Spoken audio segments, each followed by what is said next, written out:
The story of Abraham and Sarah is oddly reassuring to me.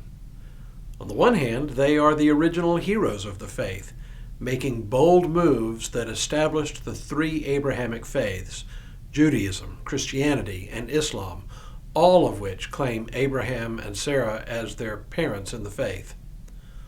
On the other hand, they were thoroughly human, showing all the faults that we continue to exhibit.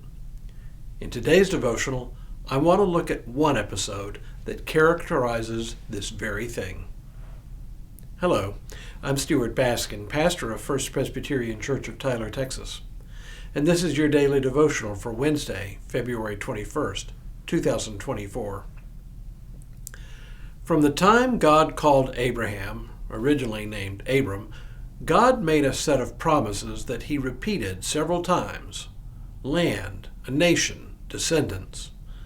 The only catch was that when God called Abraham initially, he was already 75 years old and Sarah about 66.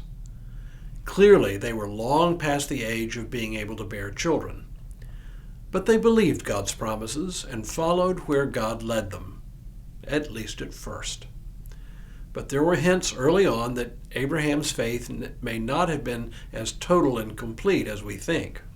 For example, at one point, soon after they had moved from Haran to the Promised Land, Abraham and Sarah went to Egypt because of a famine. When they arrived, Abraham presented Sarah not as his wife, but as his sister, in an apparent effort to make sure no one there killed him to take his wife. Full faith in God should have been enough to reassure Abraham that he didn't need to lie about Sarah to protect his life. Well, as time went on and one year after another came and went, Abraham and Sarah started to doubt whether the promise of descendants would ever come true. In one episode, many years after his original promise to Abraham, God reiterates the covenant, telling Abraham once again that his reward for his faithfulness will be very great.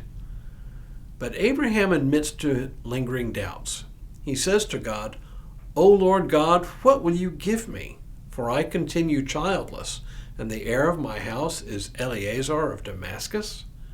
Abraham continues, saying, "You have given me no offspring, and so a slave born in my house is to be my heir." Again, a bit of doubt has begun to creep in. Abraham's faith is not total and complete. God's response to Abraham is to assure him once again that he himself will father a child and that his descendants will be as numerous as the stars in the sky. Apparently, though, Sarah harbored her own doubts.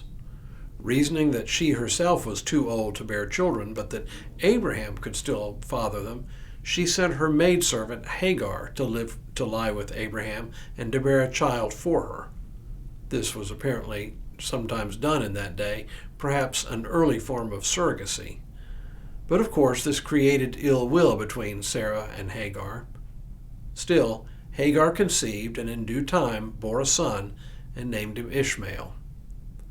At the conclusion of the story, we find that by now Abraham was 86 years old. Some 11 years had passed since the original covenant God had made with Abraham. In the very next story, though, another 13 years have passed. Abraham is now 99, and still Abraham and Sarah have had no children together. It is fair to assume that both Abraham and Sarah were satisfied that in Ishmael they had the male heir to the promise. But of course, as we know, Sarah did conceive in her old age, even though she laughed about it, and she did give birth to a child, Isaac. So what is the lesson here during Lent? To me, the lesson is that even the most faithful have a hard time fully and completely trusting the promises of God. We take matters into our own hands, inevitably mucking things up.